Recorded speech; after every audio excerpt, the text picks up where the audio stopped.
Friends, എൻ്റെ പുതിയ വീഡിയോയിലേക്ക് എല്ലാവർക്കും സ്വാഗതം. ഇന്ന് നമ്മൾ ഒരു മതസൗഹാർദ്ദത്തെ പറ്റിയുള്ള ഒരു കഥ കേൾക്കാൻ പോവുകയാണ്. ഇതാണ് ഒളിയങ്കര പള്ളി. ഈ പള്ളിയിൽ ഒരു സൈഡിലായി നിലവിളക്ക് മറ്റുള്ള സാധനങ്ങളും കാണാം. ഇതൊരു മക്കാമാണ്. അപ്പോൾ നമുക്ക് എന്താണ് ഈ മതമൈത്രിയുടെ കഥ എന്ന് കേൾക്കാം. ഈ ഒളിയങ്കര പള്ളിയും തൊട്ടടുത്തുള്ള അന്നപൂർണേശ്വരി ക്ഷേത്രവും തമ്മിൽ ഒരു വലിയൊരു ബന്ധമുണ്ട്. ആ ബന്ധത്തിൻ്റെ കഥ, ചരിത്രകഥ ഗോപിയേട്ടൻ നമുക്ക് പറഞ്ഞു തരുന്നതാണ്. കേൾക്കൂ. അന്നപൂർണേശ്വരി ക്ഷേത്ര ചെറിയാണ്. ഈ അടുത്ത കാലത്താണ് ഈ ക്ഷേത്ര നവീകരിച്ചത്. അപ്പോൾ ചെറുകുന്നിനെ സംബന്ധിച്ചോളം പറയുന്നെങ്കിൽ അന്നത്തെ കൊടും ദാരിദ്ര്യത്തിൽ നമ്മൾ ഈ പ്രദേശത്തുകാർ ഈ ക്ഷേത്രം ഉണ്ടായതുകൊണ്ട് ദാരിദ്ര്യം എന്നാന്ന് പോലും അറിയാത്തൊരു പ്രദേശമാണ്. അത് അന്നത്തിൻ്റെ അതിദേവത എന്ന അന്നപൂർണേശ്വരി സ്ഥിതി ചെയ്യുന്ന ഒരു വരദാനമാണ് ഈ പ്രദേശത്തുകാർ. അന്നപൂർണേശ്വരി എന്ന് പറയുമ്പോൾ അന്നത്തെ കൂട്ടി വെക്കാനുള്ള ഒരു കാരണം ഈ നമ്മുടെ അന്നത്തെ മതമൈത്രീൻ്റെ ഒരു വലിയ സന്ദേശവും പ്രതീകവും കൂടിയാണ് അന്നപൂർണേശ്വരിയും. അതുപോലെ തന്നെ നമ്മളെ തൊട്ട് വടക്ക് ഭാഗത്ത് നിൽക്കുന്ന ചെറുകുന്ന് ജുമാ മസ്ജിദ് എന്ന് പറയുന്ന ഒളിയങ്കര പള്ളി. അപ്പോൾ ഒളിയങ്കര പള്ളിയും അന്നപൂർണേശ്വരിയും തമ്മിലുള്ള ബന്ധങ്ങൾ ഐതിഹ്യങ്ങളിൽ നിറഞ്ഞു നിൽക്കുന്ന, പഴയ മനസ്സുകളിൽ നിറഞ്ഞു നിൽക്കുന്ന ഐതിഹ്യങ്ങളിൽ പ്രധാനപ്പെട്ട ഒരു വിഷയമാണ് മതമൈത്രിയുടെ പ്രതീകം. അതായത് ഇവർ ഒരു കപ്പലിൽ അമരക്കാരനായിട്ട്, ചെറുകുന്നത്തമ്മ എഴുതുന്ന മരക്കപ്പലിൽ അമരക്കാരനായിട്ട് ഈ ചെറുകുന്നത്തെ പള്ളിയിൽ നിന്ന് കാണുന്ന അതിൻ്റെ അയാൾ വന്നു എന്നില്ല, മരക്കപ്പലിൻ്റെ അമരക്കാരനായിട്ട്. അപ്പോൾ അവർ തമ്മിലുള്ള ബന്ധങ്ങൾ പ്രകടമായിട്ടൊന്ന് കണ്ടിരുന്നു. കാരണം ഒരു 60 വർഷം മുമ്പേ ഈ പരസ്പരം ഇല്ലേ ആ ഒരു മതസൗഹാർദ്ദത്തിൻ്റെ സന്ദേശം എന്ന് പറഞ്ഞാൽ ചെറുകുന്നമ്പലത്തിൽ ഉത്സവം നടക്കുന്ന സമയത്ത് പഞ്ചാരക്കലം എഴുന്നള്ളിപ്പ് ഉണ്ടായിരുന്നു എന്നാണ് പറയുന്നത്. നമ്മളതിൻ്റെ വഴിക്ക് പോകുമ്പോൾ ഒരു 60 വർഷത്തിന് ഇങ്ങോട്ട് ആ ഒരു സമ്പ്രദായം ഉണ്ടായിട്ടില്ല എന്നാണ് പറയുന്നത്. അപ്പോഴും അത് ഉണ്ടായിരുന്നു എന്ന് പറയുന്നതിന് ഒരുപാട് തെളിവുകൾ ഇപ്പോൾ ഈ അടുത്ത കാലത്ത് ഈ പയ്യന്നൂർ സുബ്രഹ്മണ്യ സ്വാമി ക്ഷേത്രത്തിൽ ഈ മതസൗഹാർദ്ദത്തിൻ്റെ പ്രതീകങ്ങൾ ഇത്തരം ഈ പഞ്ചാരക്കലമ്പ് ഈ അടുത്ത കാലത്ത് ഉണ്ടായിനി എന്നത് ഇതിൻ്റെ ഒരു സൂചകങ്ങളാണ്. അപ്പോൾ ചെറുകുന്നത്തമ്മേൻ്റെ കപ്പിത്താനായിട്ടാണ് ഈ കോലത്ത് നാട്ടിലേക്ക് വരുന്നത്. അപ്പോൾ ചെറുകുന്നത്തമ്മ അന്നത്തിൻ്റെ അതിദേവതയായിട്ട് ഈ ചെറുകുന്നിലേക്ക് വരാനുണ്ടായ ഒരുപാട് സാഹചര്യങ്ങൾ പലതവണ പറഞ്ഞാണെങ്കിലും, പക്ഷെ നാനാ ജാതി വിഭാഗങ്ങൾക്കും കൂടിയിട്ടാണ് ഈ ചെറുകുന്നിലേക്ക് വരുന്നത്. അതായത് ഒരു സമൂഹത്തിന് ജീവിക്കാൻ എന്തെല്ലാം ആവശ്യമുണ്ടോ അത് നിർമ്മിക്കുന്ന, അതായത് അത് ഉൽപ്പാദിപ്പിക്കുന്ന ഓരോ സമൂഹങ്ങളും, ഇങ്ങനെ ഒട്ടനവധി സമൂഹങ്ങളും കൂടിയിട്ടാണ് വരുന്നത്.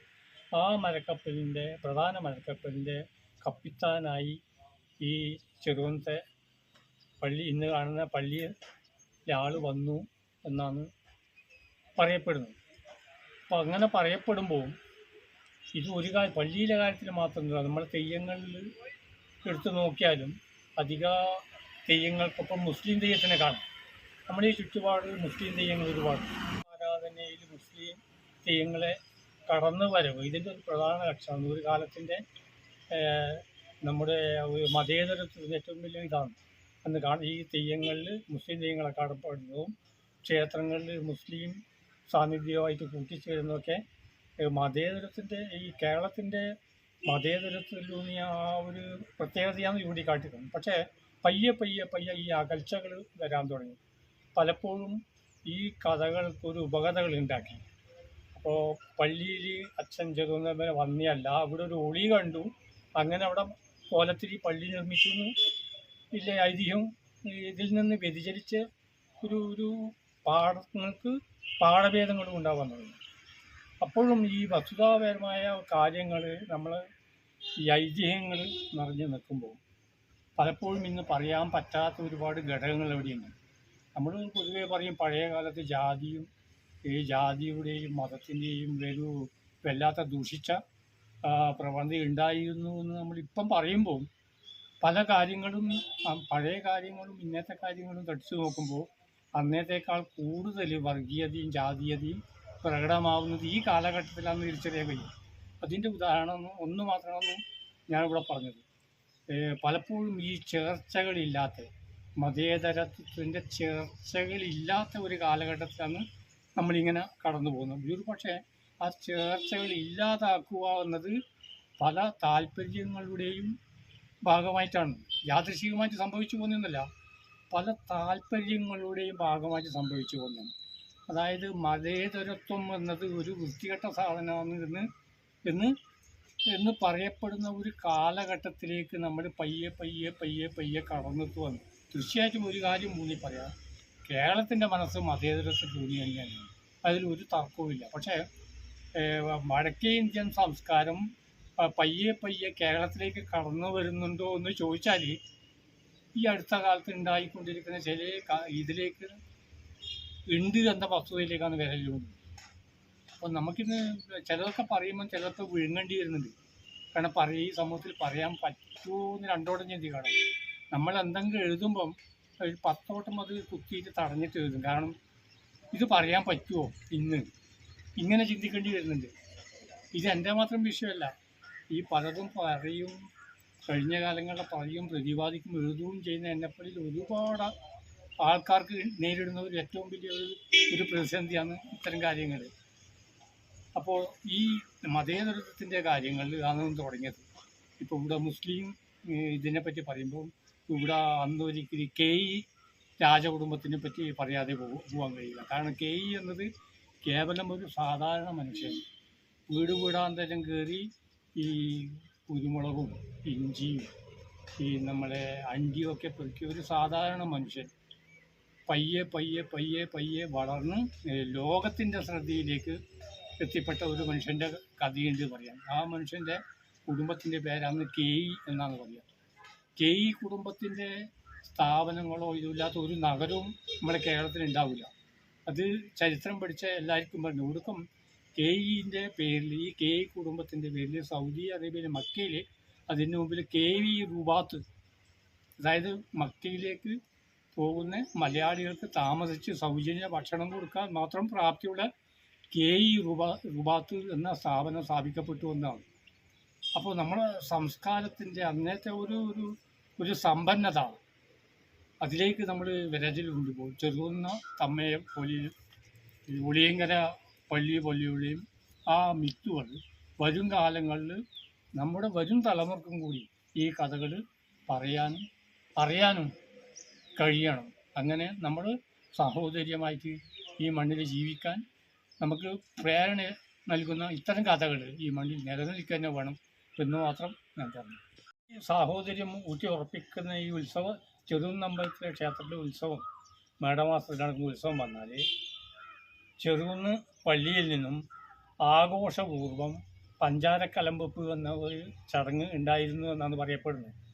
അതായത് തലമുറകളായിട്ട് നമ്മൾ പറയുന്നത് കേട്ട ഐതിഹ്യങ്ങൾ ഒന്ന് മാത്രമാണിത്. കാരണം ചെറുകുന്ന് പള്ളിയിൽ നിന്ന് ആഘോഷത്തോടെ മുസ്ലിം വിഭാഗക്കാർ ഇവിടത്തേക്ക് എഴുന്നള്ളിച്ച് കൊണ്ടുവരുന്ന ഈ ചെറുകുന്നത്ത് പള്ളി എന്ന് പറഞ്ഞ ഒളിയങ്കര പള്ളി, അത് തമ്മിലെ ഒരു മതസൗഹാർദ്ദത്തിൻ്റെ ഒരു വലിയ സന്ദേശം വന്നിട്ടുണ്ട്.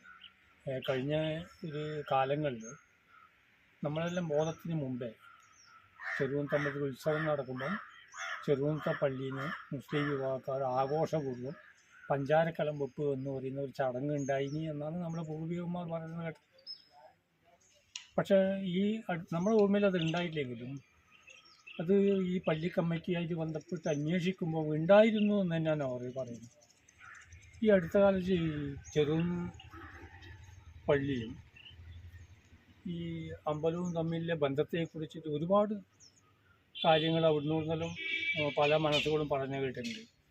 അത് ശരിവെക്കുന്ന രീതിയിലാണ് ഈ അടുത്ത കാലത്ത് പയ്യന്നൂർ സുബ്രഹ്മണ്യ സ്വാമി ക്ഷേത്രത്തിൽ മുസ്ലിം വിഭാഗക്കാർ നടത്തിയ പഞ്ചാരക്കലമ്പെപ്പ് ഇവിടെയും ആ ചടങ്ങ് ഉണ്ടായിരുന്നു തെളിയിക്കുന്നതാണ് അവിടെ നടന്ന ചടങ്ങ്.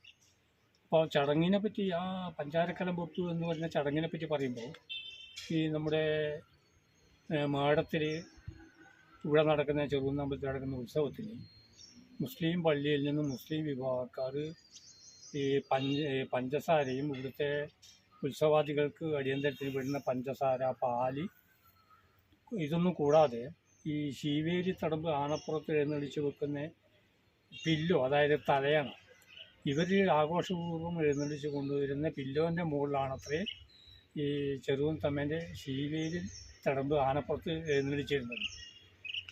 ഇതെല്ലാം പഴമക്കാർ ഈ പറയുന്നത് കഥയോ കെട്ടുകഥയോ എന്തെങ്കിലും ആവട്ടെ, പക്ഷേ അങ്ങനെ ഉണ്ടായിരുന്നു എന്ന് തെളിയിക്കുന്ന ചില സംഭവങ്ങൾ ഈ അടുത്ത കാലത്ത് ഈ പയ്യന്നൂർ സുബ്രഹ്മണ്യ സ്വാമി ക്ഷേത്രം പോലെയിലെ ഈ അമ്പലത്തിൽ നടന്നിട്ടുണ്ട്. മാത്രവുമല്ല, ഈ നമ്മളെ ഗ്രാമീണ പുരാവൃത്തങ്ങൾ തെയ്യങ്ങളുമായിട്ട് നമ്മൾ അതിൻ്റെ തെയ്യത്തിൻ്റെ ഭൂമിയിലേക്ക് കടക്കുമ്പം മിക്ക ഈ കാവിലും തെയ്യങ്ങളോടൊപ്പം മുസ്ലിം തെയ്യങ്ങളും കാണപ്പെടുന്നുണ്ട്. അപ്പോൾ നീലേശ്വരത്ത് ഇല്ലേ ഉമ്മച്ചി തെയ്യം, പാപ്പിനിശ്ശേരിയിലെ ബീവി തെയ്യം, കുലന്തം മുക്കി പോക്കർ, ഇങ്ങനെ ഒരുപാട് മുസ്ലിം തെയ്യങ്ങൾ നമുക്ക് കാണാൻ വേണ്ടി കഴിയുന്നുണ്ട്. അപ്പോൾ ഈ ഹിന്ദു ആരാധനാ സങ്കേതങ്ങളിൽ മുസ്ലിം തെയ്യങ്ങളുടെ ഈ ഒരു അപൂർണമായിട്ടുള്ള ഒരു നമ്മുടെ കാണുന്ന കാഴ്ച ഒരു കാലത്തെ നമ്മുടെ മത സാഹോദര്യത്തിൻ്റെ ഏറ്റവും ഉദാഹരണങ്ങൾ കൂടിയാണ്. അതായത് നമ്മൾ വരുന്ന തലമുറക്ക് ഇത്തരം കാര്യങ്ങൾ പറഞ്ഞു കൊടുക്കാനും കേരളത്തിൻ്റെ മതേതരത്വ മനസ്സ് ഈ കഴിഞ്ഞ കാലങ്ങളിൽ ഇങ്ങനെ ആയിരുന്നു ഒരു കടങ്കഥ പോലെയെങ്കിലും അവർക്ക് ഈ കേട്ടറിയാൻ കഴിയാൻ ഇത്തരം ഐതിഹ്യങ്ങൾ മനസ്സുകളിൽ നിന്നും മനസ്സുകളിലേക്ക് പടർന്ന് നിലനിൽക്കുക തന്നെ വേണം എന്ന് ഈ സന്ദർഭത്തിൽ ഞാൻ ഓർമ്മിപ്പിക്കുന്നു. ഓക്കെ ഫ്രണ്ട്സ്, പണ്ട് കാലത്തെ മതേതര ചിന്ത ഇന്നത്തെ ആളുകളിൽ ഇല്ല എന്ന് തന്നെ പറയാം. അപ്പോൾ ഇത്തരം ഒരു വീഡിയോ ഇടണം എന്നുള്ള എൻ്റെ ഒരു ആഗ്രഹത്തിലാണ് ഇങ്ങനെ ഒരു വീഡിയോ ഇട്ടത്. അപ്പോൾ ഞാൻ മറ്റൊരു വീഡിയോയുമായി ഉടനെ തിരിച്ചു വരാം.